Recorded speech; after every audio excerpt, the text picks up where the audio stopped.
Okay, it is Monday, May 25th, and we are continuing our read of Henry V, Act 3.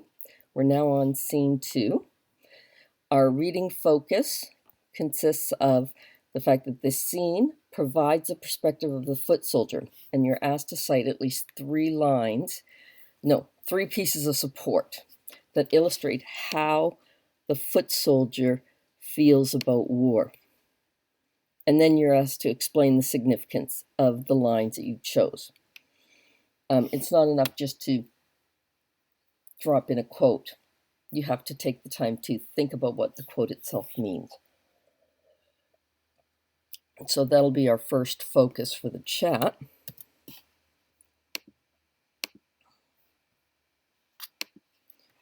The citing lines, at least three pieces that support, or rather that illustrate, show us how foot soldiers feel about the war. Then we'll look at the boy's perspective of the three characters he is associated with. What is he to say about each man? How accurate is this perspective? And if, of course, you had read the three trilogies, the whole trilogy, you would see this in a very wider sort of focus. We're going to hone it just into what we know from this play. What conclusion does he come to as a result of his musings? Musings being a word to mean thoughts in this context. The later half of the scene is a beautiful example of Shakespeare's ability to play with dialect. This is just lovely. Oh my God, he's got a Scotsman, a Welshman, and an Irishman mixed together. And of course, and he plays with dialect. So we're like going, and we think Shakespeare's tough to begin with. And now we're going, what the hell? So I tried my best to indicate the different words that he manipulated for the dialect to help you better understand what the characters are actually saying. It's kind of like when you meet somebody from Newfoundland with that really, really thick Newfoundland accent, and we often have trouble understanding them. That's the same thing that's kind of happening here. So you're asked to find one direct quote that you feel best illustrates the dialect of each nation. Good morning, and I'll bet you any money it's Mr. Casanyabo. No, it's Mr. Hagen. Well, hello, Mr. Hagen. I was expecting Mr. Casanyabo, but that's okay. It's good to see you too. Take number 2 attendance. And then our last, Our last question is focused on military strategies that these men are arguing over. So this, of course, is one of the battle scenes. I think our last scene was once more onto the breach, where the king was inspiring his men to go back into battle, to head back into the gap that takes them into Harfleur so that he can capture the city. And so this scene is the men now. So with our first focus, how does the foot soldier feel about war? The previous scene showed the king inspiring his men, and they all go running back to the breach. But do they? Scene 2, it's the same location, i.e. in front of the gates of Harfleur. Enter Nym, Bardolph, Pistol, and Boy. Bardolph. On, to the breach, to the breach. Pray thee, corporal, stay. The knocks are too hot, and for mine own part I have not a case of lives. The humour of it is too hot, that is the very plain song of it. The plain song is most just, for humours do abound. He sings. Knocks go and come, God's vassals drop and die, and sword and shield in bloody field doth win immortal fame. Would I were in an alehouse in London, I would give all my fame for a pot of ale in safety. And I, if wishes would prevail with me, my purpose should not fail with me, but thither would I hie, as duly, but not as truly, as bird doth sing on bough. Enter Fluin. Up to the breach, you dogs! Avaunt, you cullions! Be merciful, great Duke, to men of mould. Abate thy rage, abate thy manly rage, abate thy rage, great Duke. Good bowcock, bate thy rage, use lenity, sweet chuck. These be good humours, your honour wins bad humours. Exit all but the boy. So let's stop there. And we're going to stop there because this is where we get the foot soldier perspective. And I found two. So I'm going to go back to the question and have you cite 2 lines.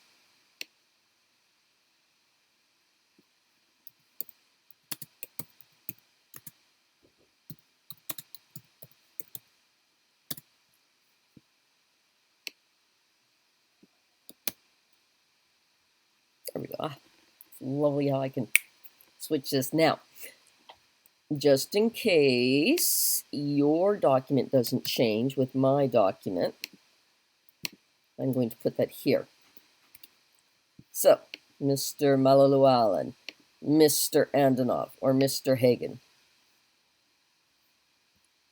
2 lines.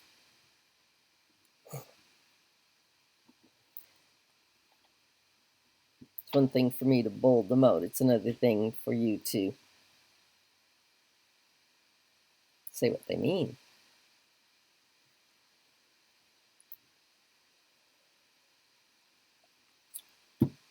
Choose one and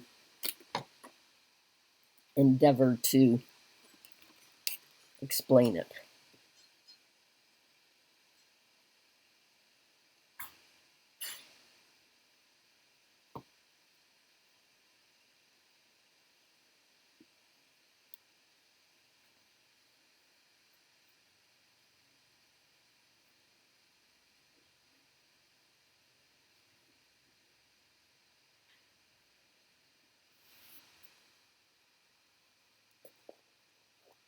So if you look to my screen,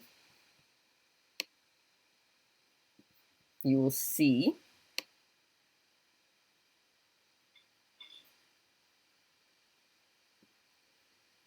the lines that I've bolded out. And what I'm asking of you guys is to tell me what they mean.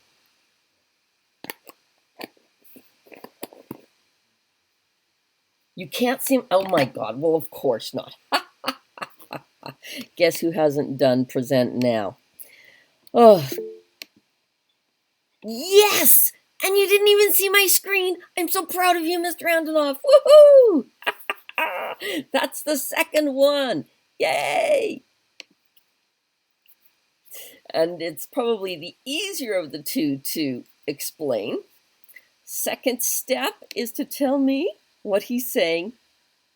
The boy sees war as dangerous to his life. He has most likely never seen war until now. He would give up his reputation for guaranteed safety. Yes, because the... Excellent. Very well done. And the first one.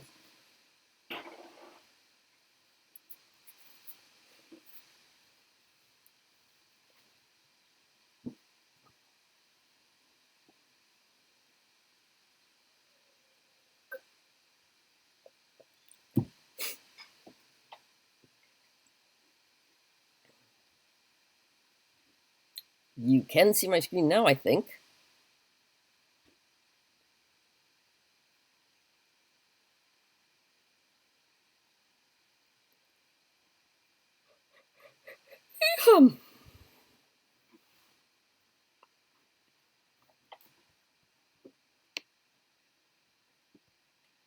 And we're looking at Nim.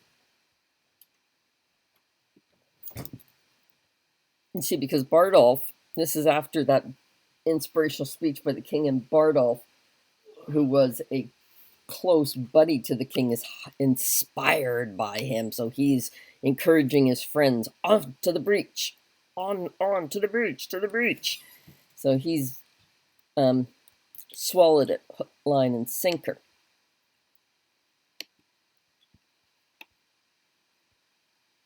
Pray thee, corporal, stay. Yay, I didn't have to put mine in. Oh well. Pardon me, I keep forgetting to scroll down. So, Mr. Mallow-Llewellyn, what is he saying?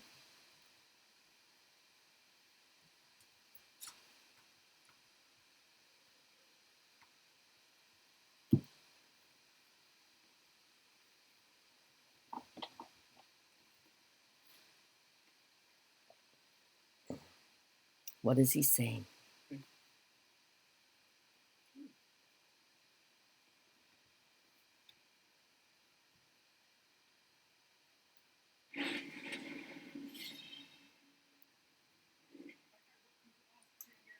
He's saying that the fighting is too violent and that he has only one set of lives. Right, excellent.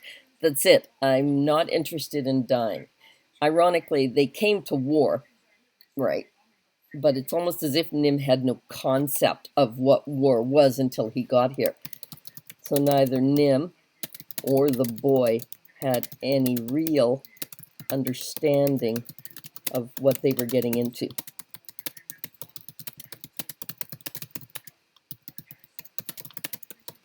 When they joined the war. Now, even Pistol has his moment where he says to the Duke, "Be merciful, great Duke, abate thy rage, like, be kind to us." But he never says anything bad about the war. But that's because their captain is now with them. It would be like me whining and crying about the state of education, and then my principal comes into the room and says, once more onto the breach, get back in the classroom and work, and me, saying, please be nice, be kind, okay, I'm going, just, chill, relax, as opposed to me saying, are you kidding, I could die in there, those kids are dangerous. So they say everything in advance of the boss, in essence. Okay, so now we're going to move on to our second question with the boy. And that question is his attitude, his perspective, the boy's perspective of the characters he is associated with. And that's that whole big speech we're about to read.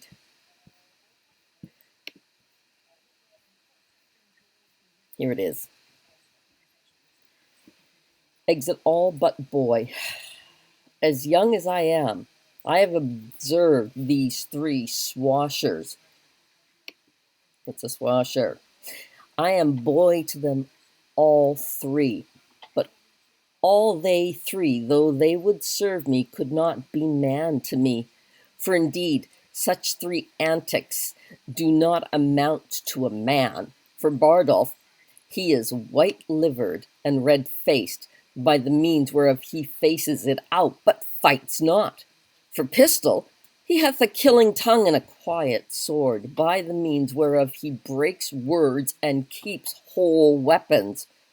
For Nim, he hath heard that men of few words are the best men, and therefore he scorns to say his prayers, lest he should be thought a coward. But his few bad words are matched with as few good deeds. For he never broke any man's head but his own, and that was against a post when he was drunk. Sorry, my puppy's distracting me. And that was against a post when he was drunk.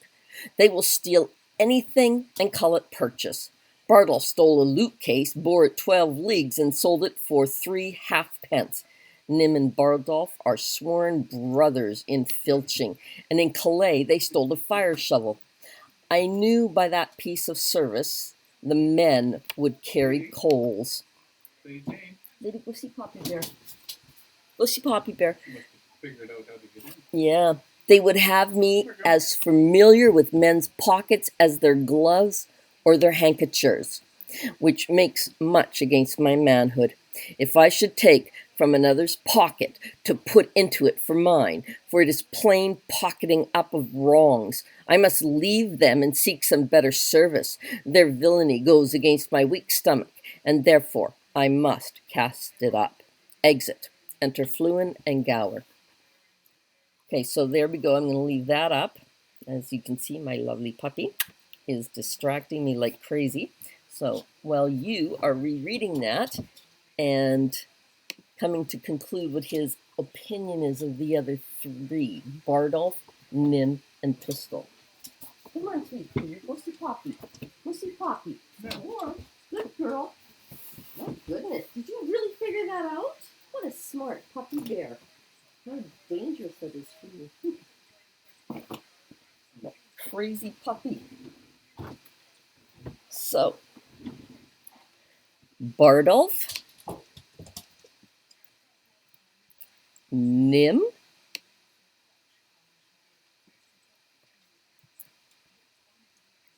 Bardolph, Pistol, and Nim. So,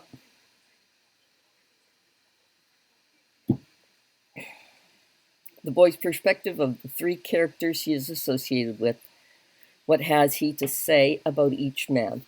How accurate is this perspective? What conclusion does he come to as a result of his musings?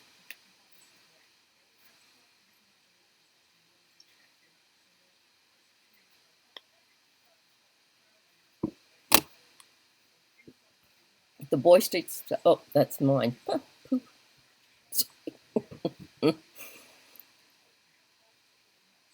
He calls all three swashers.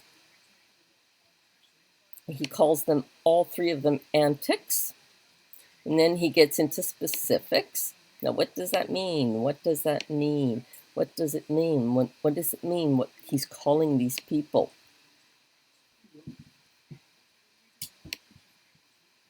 Bardolph is white-livered and red-faced, but he does not fight. He is very good, Mr. Antonov.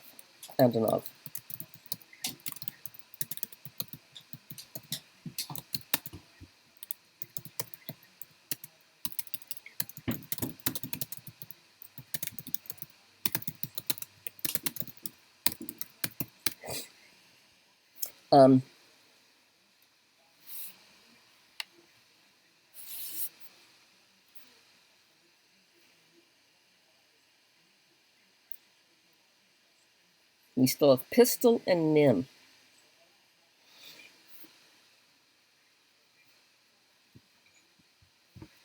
Just remember,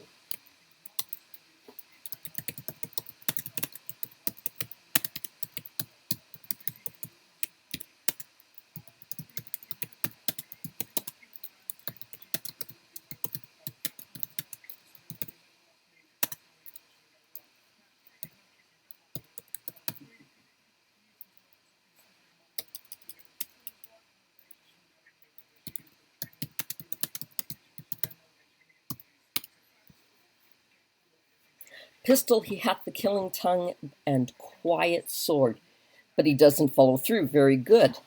So, Pistol is a braggart, claimed to be great, but does nothing. Which we saw, so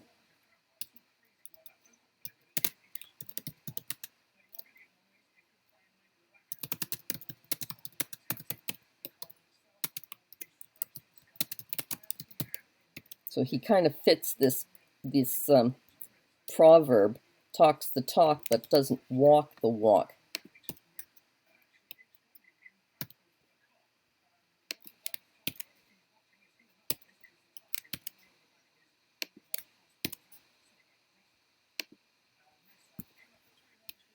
Excellent. Nim. What is he saying to us about Nim?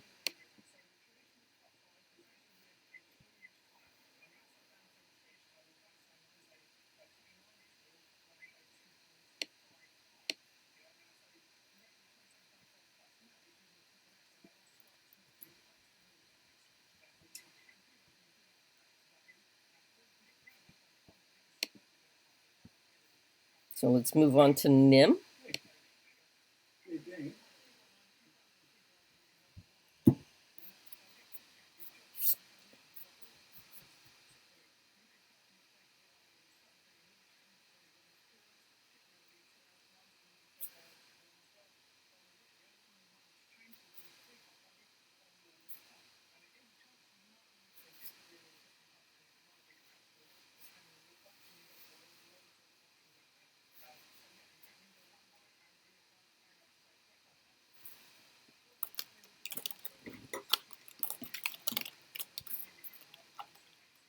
And what does he say about Nim up here?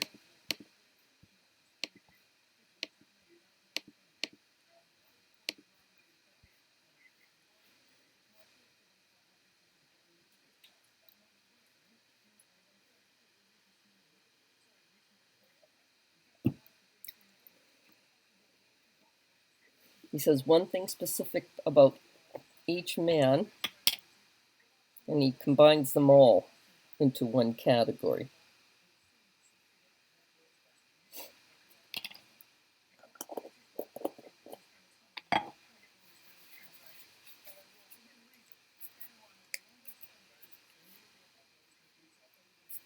Oops, I put my apostrophe in the wrong spot. I hate when I do that.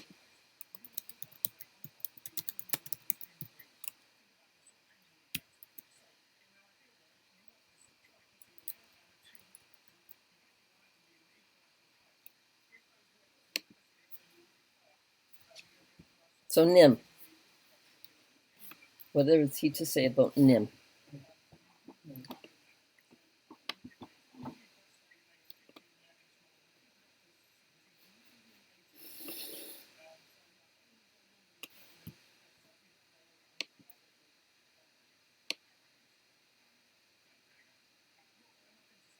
Okay, read through this that I've just bolded out and tell me what the boy has to say about Nim.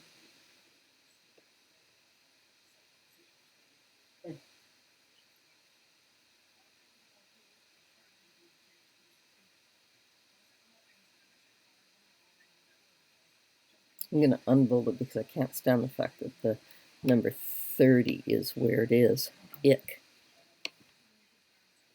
Let's underline it. Much better. For Nim, he hath heard men a few words. The boy sees Nim as someone who does a few good deeds and never brings harm to anyone on purpose.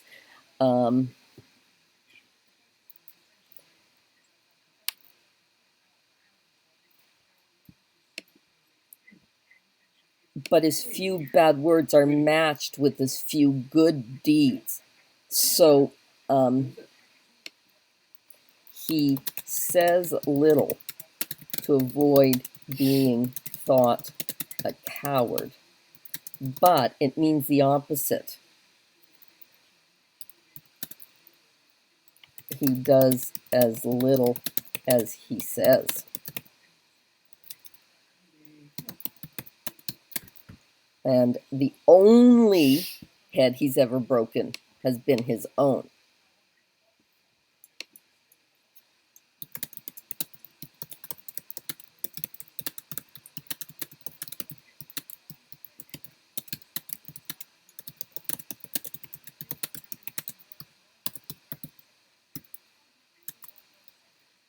So in other words, not one of these men is a real soldier. What does he say they are instead? And he does this by combining Nim and Bardolph and giving examples of what Bardolph has done.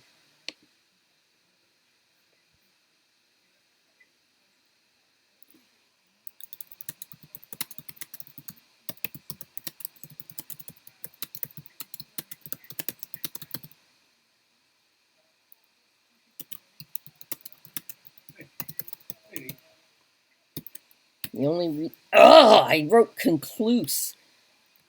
Conclude. I hate when I do that. Look at that little. Yeah, I like the little star that you do, Mr. Antonov.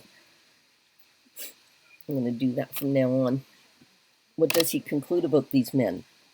What are they? Because they're clearly not soldiers.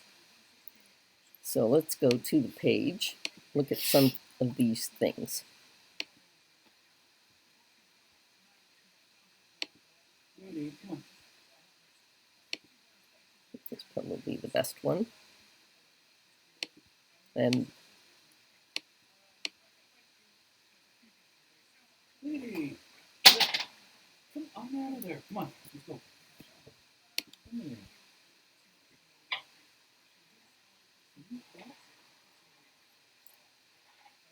Come on, come on, come on, come on.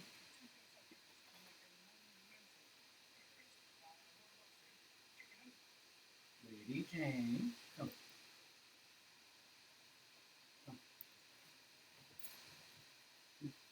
they're criminals, petty thieves.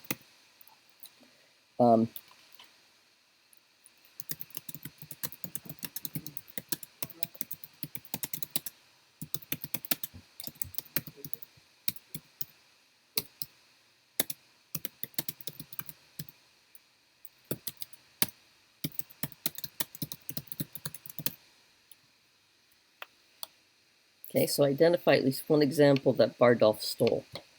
Something he's stolen.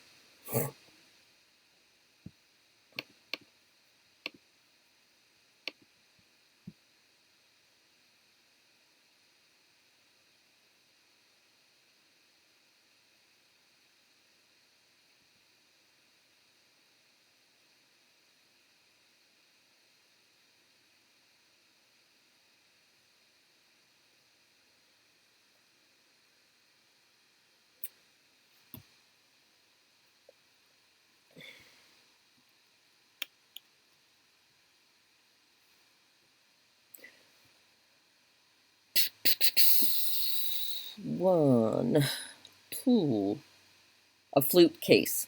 Yes, stole a loot case. And another was he stole a shovel. And the boy's fear. What is it they want the boy to do? What is it they're trying to make the boy become? The boy realizes that these three men are trying to influence him.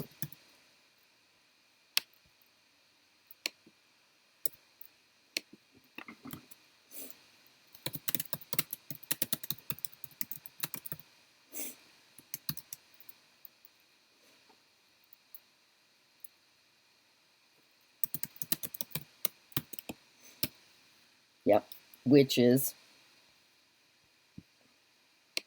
they would make me as familiar with men's pockets as I would. They want him to be a coward and a thief too.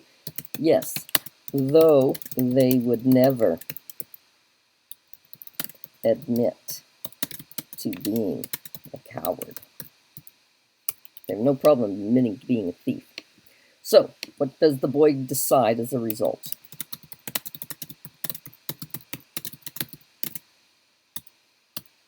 Hello, Mr. Casanavo. I knew you'd join us eventually. So what does the boy decide to do?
What does the boy decide to do?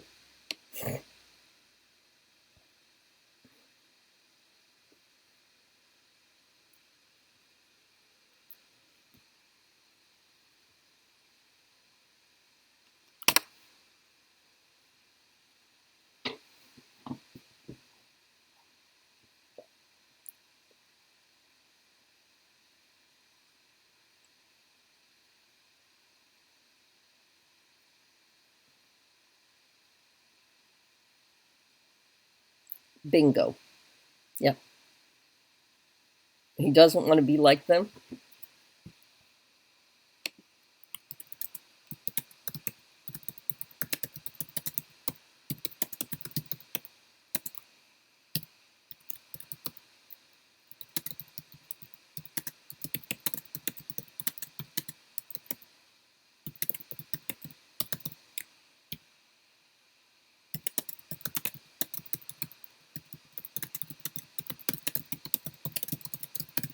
And so he determines to break company with them. Makes the right choice. All right, now we are on to the more difficult component, dialect and military strategy. So you're going to look for examples of dialect,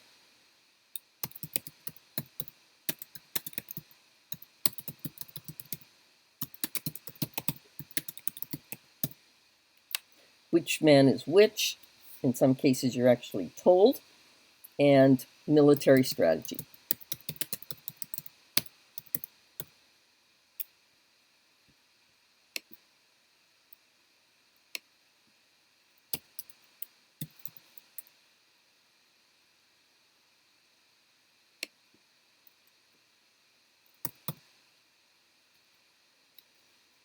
Alrighty, let's read through the rest of this scene. And enter Fluin and Glower. Captain Fluin, you must come presently to the mines. The Duke of Gloucester would speak with you. To the mines? Tell you the Duke, it is not so good to come to the mines, for look you, the mines is not according to the disciplines of war. The conclave fighties of it is not sufficient, for look you to the adversary. You may discuss unto the Duke, look you, it diggeth himself 4 yards under the countermines. By Chesu, I think he will plough up all, if not better directions. The Duke of Gloucester, to whom the order of the siege is given, is altogether directed by an Irishman, a very valiant gentleman, I faith. Is it Captain McMorris, is it not? I think it be. By Chesu, he is an ass, as in the world. I will verify as much in his beard. He has no more directions in the true disciplines of the war, look you, of the Roman disciplines, than is a puppy dog. Enter Captain McMorris and Captain Jamie. Here he comes, and the Scots Captain Jamie with him. Captain Jamie is a marvellous, flavorish gentleman, that is certain, and of great expedition and knowledge in the ancient wars. Upon my particular knowledge of his directions, by Chesu, he will maintain his argument as well as any military man in the world in the disciplines of the pristine wars of the Romans. I say good day, Captain Fluin. God end to your worship, good Captain James. How now, Captain McMorris, have you quit the mines? Have the pioneers given over?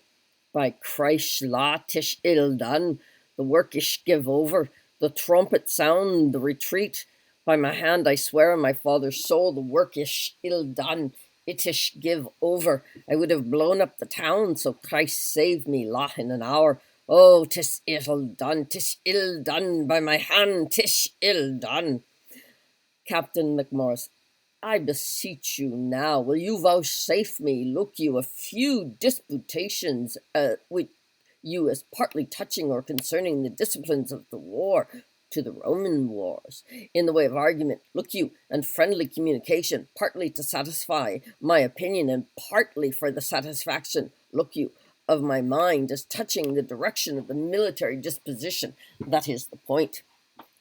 It shall be very good, oh God, I can't do the Scottish accent worth beans. Ugh. It shall be very good faith, good Captain's Bath, and I shall quit you with good leave, as if I may pick occasion, that shall I marry. There's no time to discourse, so Christ save me. 'Tis the day is hot, and the weather, and the wars, and the king, and the dukes. 'Tis no time to discourse, the town is besieged, and the trumpet calls us to the breach, and we talk, and by Christ do something. 'Tis shame for us all. So God save me, 'tis shame to stand still. It is shame by my hand, and there is throats to be cut and works to be done, and there's nothing done, so Christ say me la. By the mesh, ere these eyes of mine take themselves to slumber, I do good service, or I'll light the ground for it. I'll go to death, and I'll pay it as valorously as I may. That shall I surely do. That is breath on the long, and the long merry I wad full fain some question tween you twae. Whew, my God. Captain McMorris, I think, look you under your correction, there's not many of your nation. Of my nation? What is my nation? Is a villain and a bastard and a knave and a rascal. What is my nation? Who talks of my nation? Look you, if you take the matter otherwise than it is met, Captain McMorris, go pre-adventure. You do not use me with affability as in discussion you ought to use me. Look you, being as good a man as yourself, both in the disciplines of war and in the derivation of my birth and in other particularities, I do not know you so good a man as myself, so Christ save me, I will cut off your head. Gentlemen, both, you will mistake each other. Ah, aye, that's a foul fault. A parley sounds. The town sounds a parley. Captain McMorris. Oh, God. Pfft. I'm screwing up all the accents. Don't base your decisions on my pathetic attempts at making the accents work. Captain McMorris, when there is more better opportunity to be required, look you, I will be so bold as to tell you I know the disciplines of war, and there is an end. Exit. So, let's start with the military strategy. I know it's the fourth question. It should be the first one. And it's fluent. Who has an opinion about it? So we'll start with the military strategy.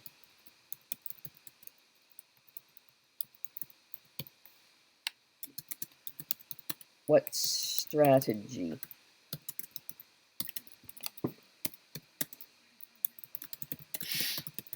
Are they discussing?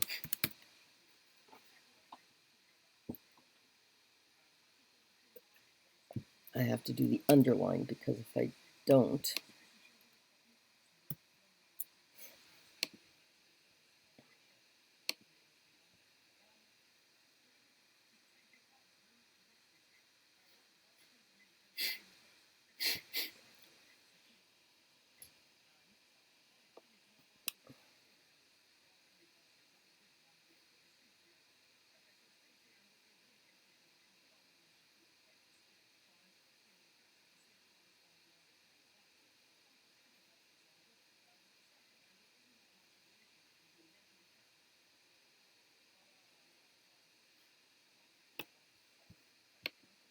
just to help you understand just a little bit better, click on to the mines.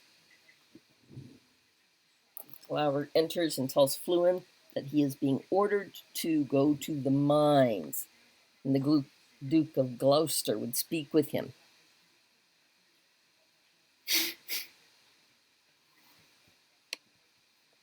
What does plow up mean? Plow is an example of dialect.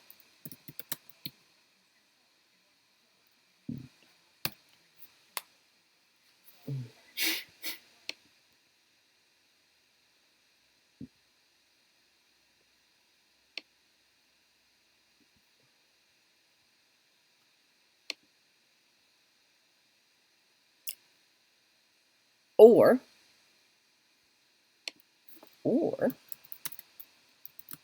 it could mean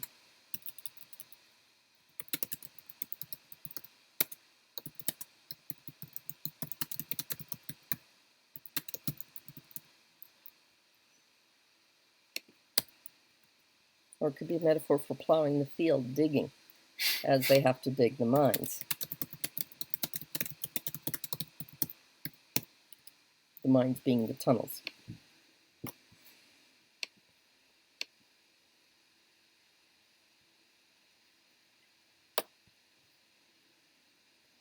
So, the strategy surrounds the concept of the mines.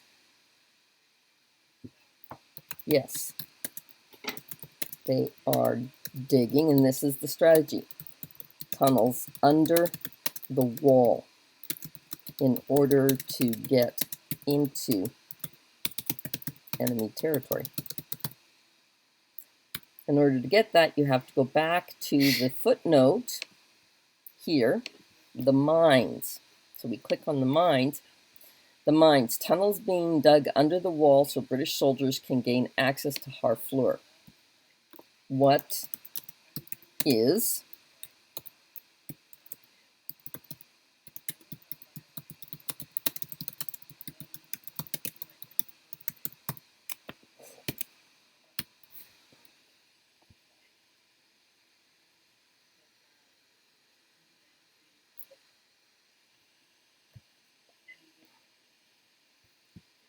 So, Captain Fluin, you must come presently to the mines. The Duke of Gloucester would speak with you. To the mines? Tell you the Duke, it is not so good to come to the mines, for look you, the mines is not according to the disciplines of war. The concalvity, the state or quality of it is not sufficient. For look you, the adversary may discuss unto the Duke, look you, is Diggett himself 4 yard under countermines. He's continually digging under countermines. By Chesu, I think he will plow up all if there's not better directions. So what is he saying?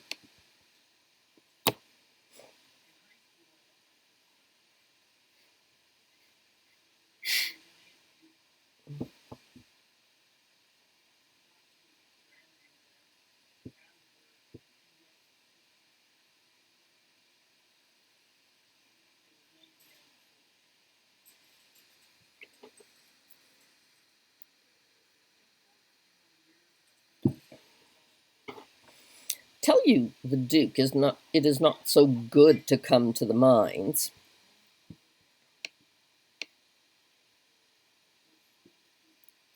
For look you, the mines is not according to the disciplines of war.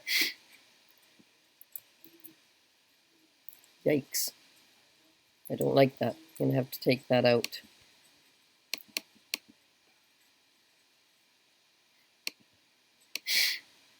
The concavities of it, the state or quality of being concave, is not sufficient. For look you, the adversary, you may discuss unto the Duke, look you, is digged himself 4 yard under the countermines. By Chesu, I think he will plow up all if there's not better directions. What is his opinion of this military strategy?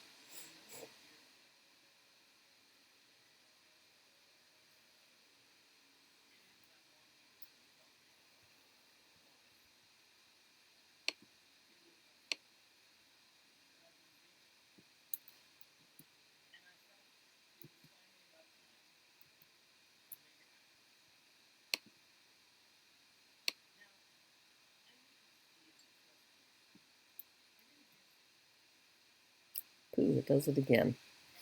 Oh well.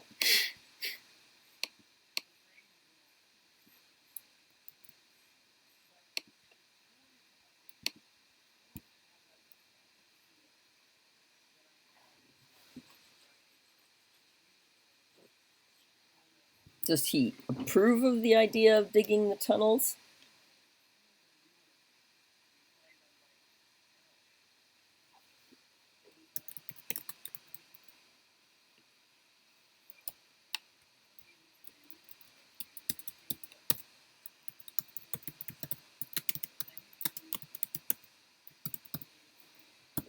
They dig one way, the enemy digs the other way.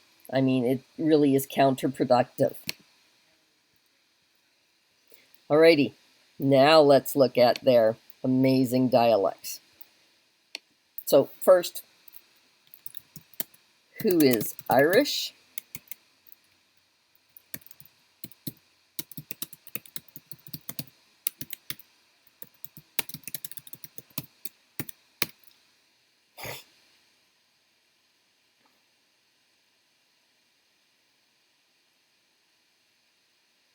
You're told who the Irishman is? What? I hate that. I really hate comments that don't allow you to edit. I'm a constant editor in that respect.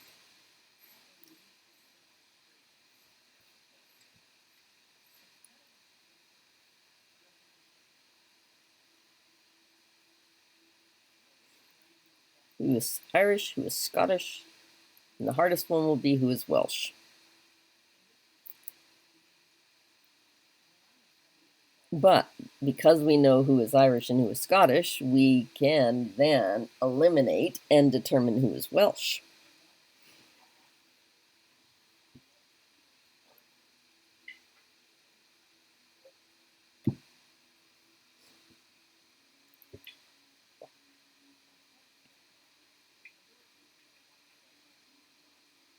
Captain Jamie is Scottish.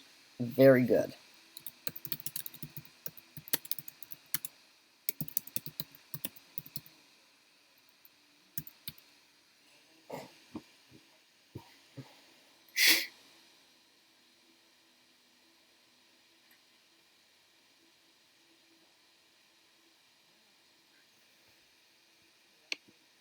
Like I said, we are told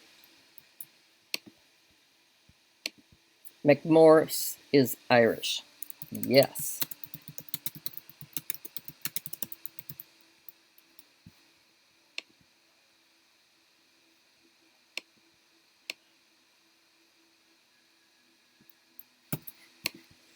Now, by process of elimination, who is Welsh?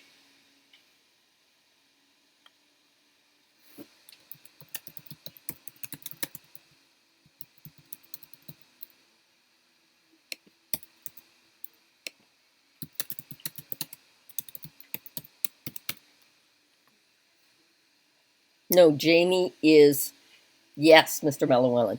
Mr. Hagan, Jamie is the Scottish captain. Llewellyn is Welsh.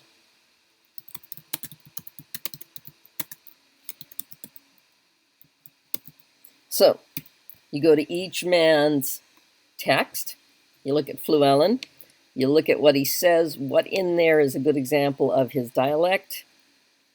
You go to Jamie, what's a good example of his dialect? You go to McMorris, what's a good example of his dialect? So that's what you need to do for the next question. Alrighty?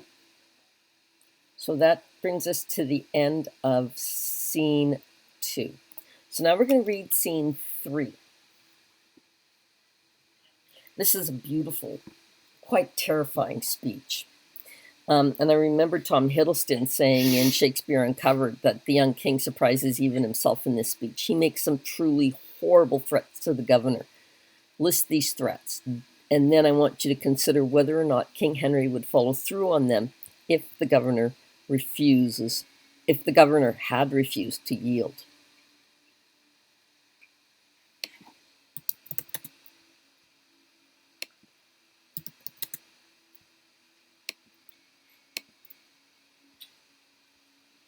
So, this is our key focus for scene 2, or rather scene 3. Okay, there's another reason why the governor yields, and it's not just the young king's threats. And this is another side to Henry V. So we have this truly horrible side, but we also have this other side to him. So I want you to reveal what his instructions are to his uncle and what they foreshadow. Okay, that's important. All right, so let's go down to scene 3, the same before the gates of Harfleur. Enter the governor and some citizens on the walls. Enter King Henry and train before the gates. How yet resolves the governor of the town? This is the latest parley, we will admit. Therefore, to our best mercy give yourselves, or like to men proud of destruction, defy us to our worst. For as I am a soldier, a name that in my thoughts becomes me best, if I begin the battery once again, I will not leave the half-achieved Harfleur till in her ashes she lie buried. The gates of mercy shall all be shut up, and the fleshed soldier, rough and hard of heart, in liberty of blood hand, shall range with conscience wide as hell, mowing like grass your fair, fresh virgins and your flowering infants. What is it then to me if impious war, arrayed in flames, like to the prince of fiends, do with his smirched complexion all fell feats linked to waste and destruction? What is it to me when you yourself are cause, if your pure maidens fall into the hand of hot and forcing violation? What reign can hold licentious wickedness when down the hill he holds his fierce career? We may as bootless spend our vain command upon the enraged soldiers in their spoil as send precepts to the Leviathan to come ashore. Therefore, you men of Harfleur, take pity of your town and of your people, whilst yet my soldiers are in my command, whilst yet the cool and temperate wind of grace o'erblows the filthy and contagious clouds of heady murder, spoil, and villainy. If not, why, in a moment, look to see the blind and bloody soldier with foul, hard desire, the locks of your shrill, shrieking daughters, your fathers taken by the silvered beards, and their most reverent heads dashed to the walls, your naked infants spitted upon pikes, whiles the mad mother with their howls confused do break the clouds, as did the wives of Jewry at Herod's bloody hunting slaughtermen. What say you? Will you yield in this avoid, or guilty in defense be thus destroyed? So there, in his speech, are his threats. What does he threaten?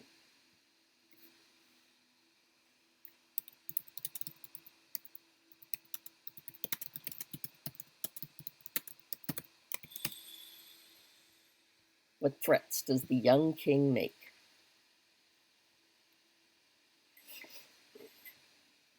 So go back through the speech and identify what he threatens the men of Harfleur, or the citizens of Harfleur. He tells this to the governor. This will be done if you do not surrender.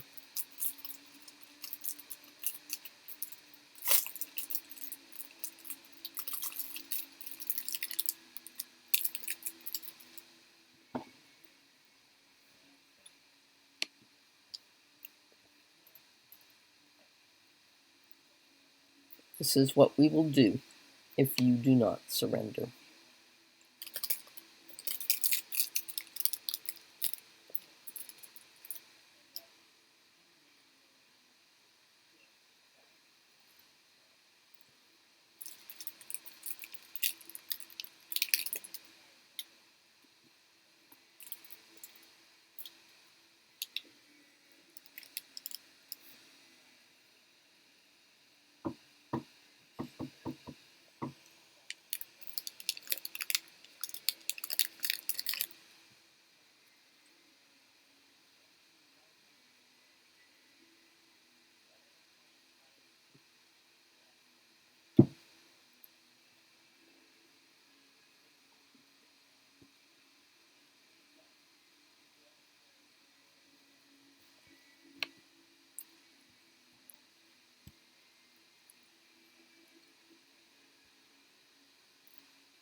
Oops.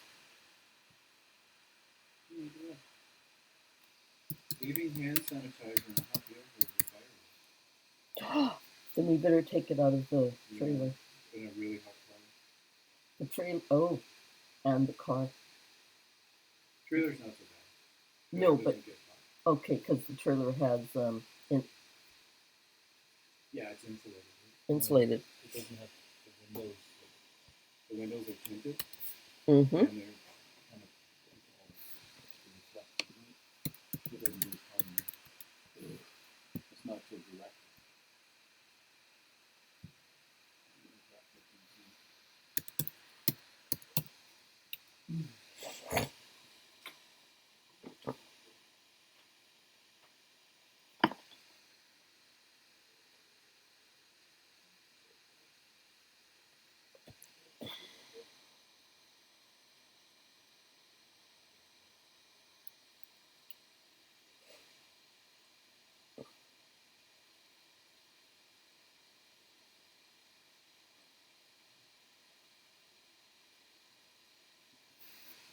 Huh?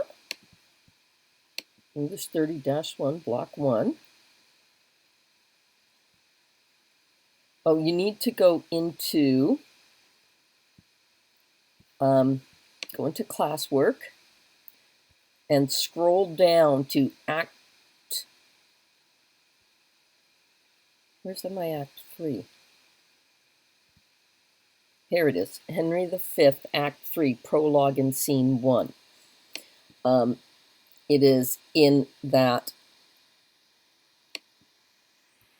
It is in there.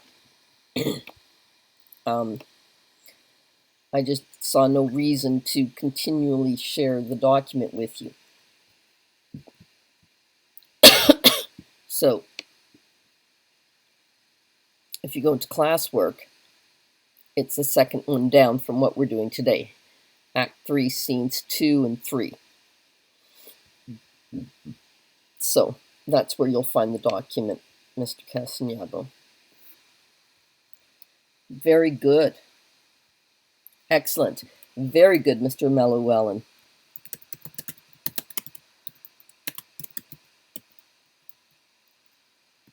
Malaluan. What will they do to their fathers?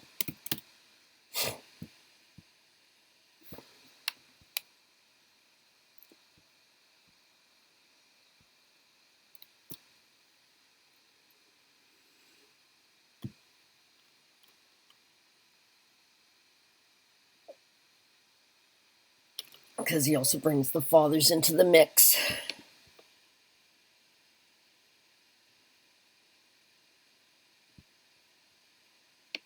(36 and 37).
Very good.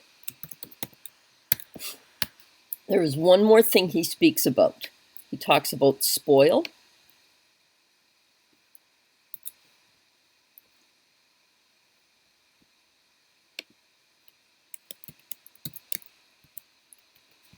And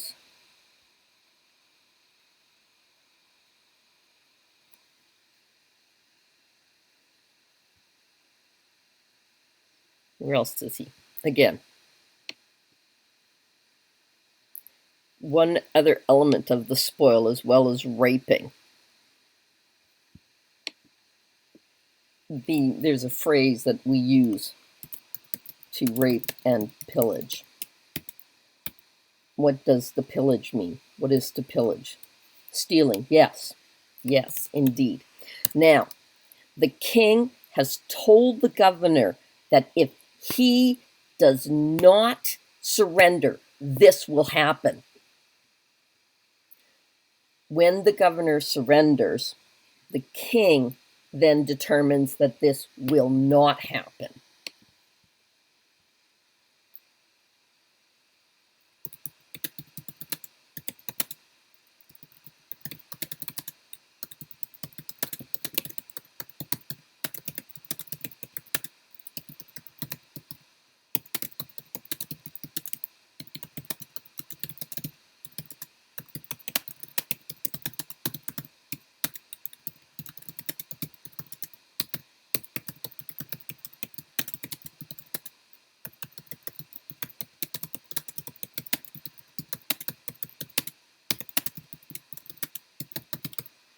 So that's really important to remember.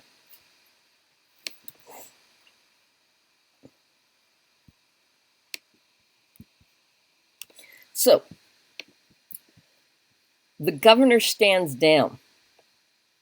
One reason the governor stands down is obviously the threats. What is the other reason?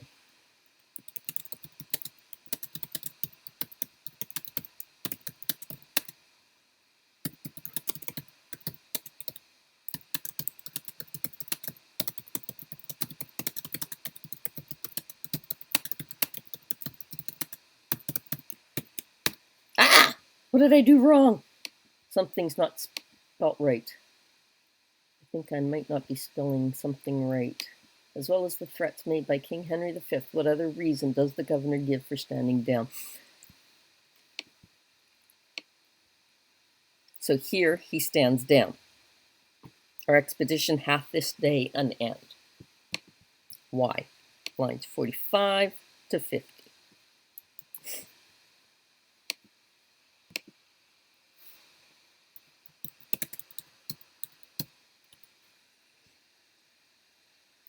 He is denied reinforcements.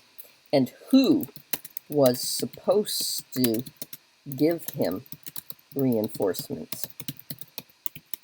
Or who was supposed to be there to reinforce his city?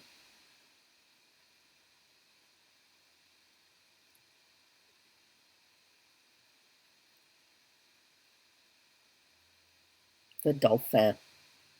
Very good. You're doing well, Mr. Malaluan. And lastly, in here, the orders given to Exeter. What are these orders?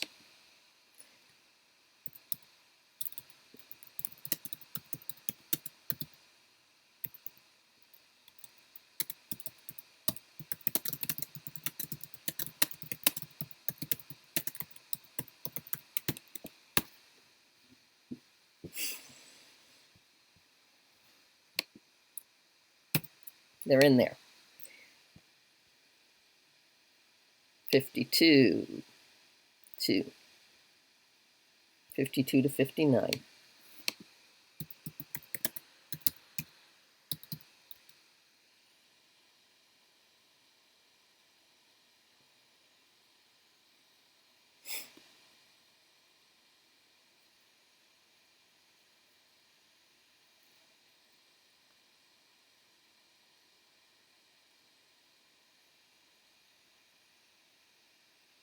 Come, Uncle Exeter, Go you and enter Harfleur.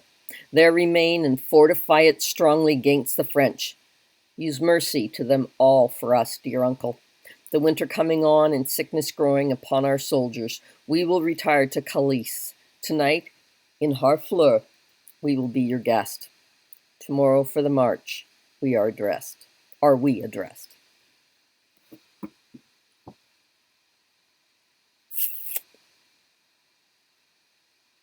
The orders he gives his uncle. In fact, we can take this out. I can give you, hone you more into lines 52 to 55.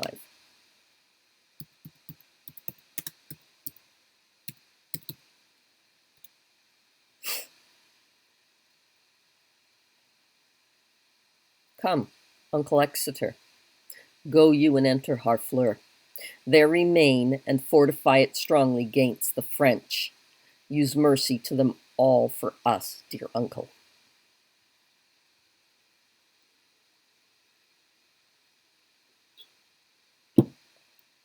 Stay, Harfleur, and fortify against the French.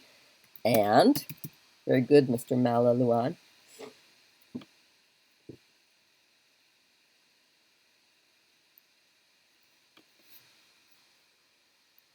B.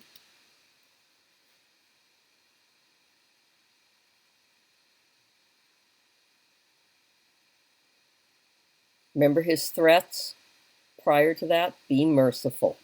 Excellent. Now, what does this last order foreshadow? The last order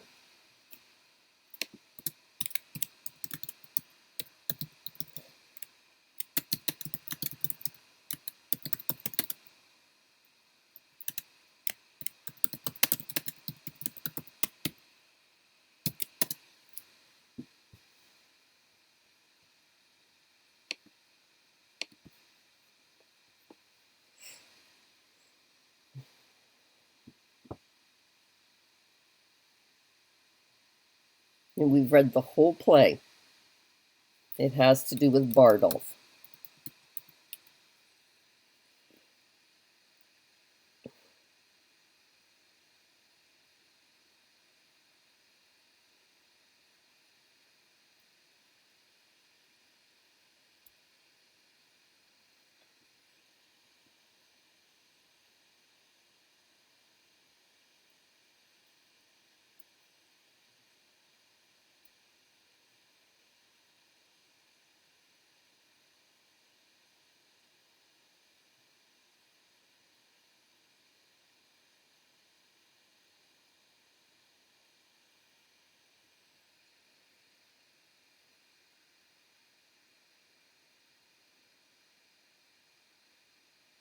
Remember what the boy said about Bardolph?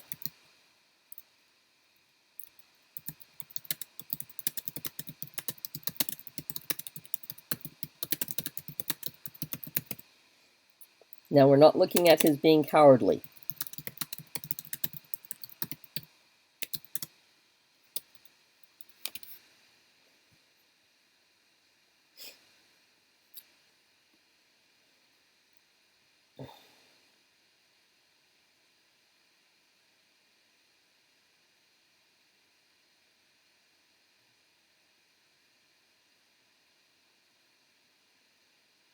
Who remembers? What do they do?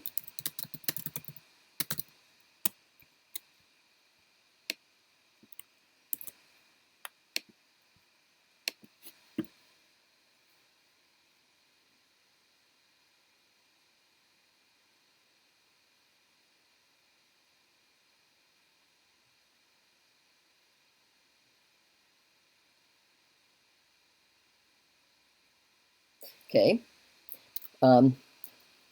We do not learn about the rape component, but we do know they pillage.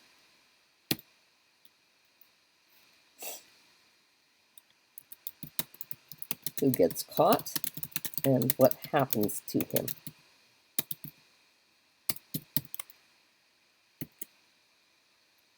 Oh, and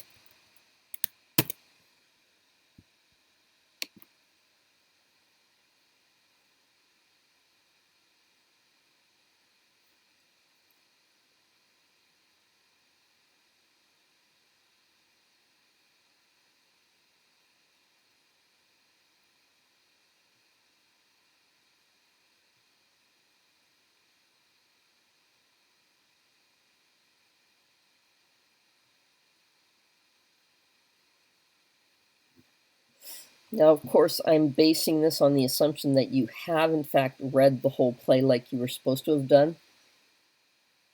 Oh, wait a minute. Yeah, no.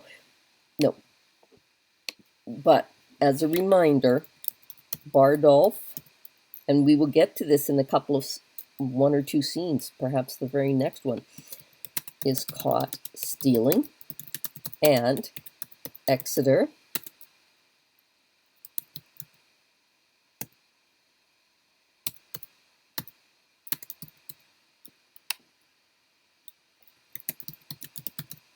has him hanged.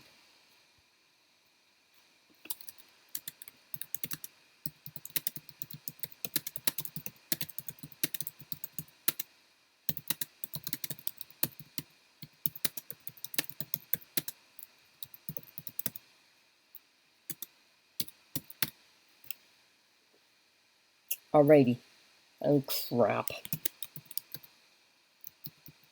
Bardolph, uppercase.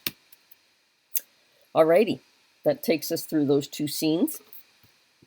And tomorrow we will have to work on scenes 4, 5, and 6. Get this act done this week for sure. So, make sure you get all your questions done and hand in Acts 1 and 2 so that I can go through your answers to make sure you've got good material to study and work from. And also, some people are putting in their newspaper response at the bottom before creating the final documents, and that's advantageous because I can then give you critical remarks regarding that, what you're doing that works and what you're missing still. Okay, so we will see everybody, at least your names and your cute little pictures, or picture. Mr. Casanova is the only one that's got an image for his name. I have one for mine too, and that's a stern-looking teacher pointing to essay assignment on the blackboard. Anyway, I diverge. We will see everybody tomorrow. Ta.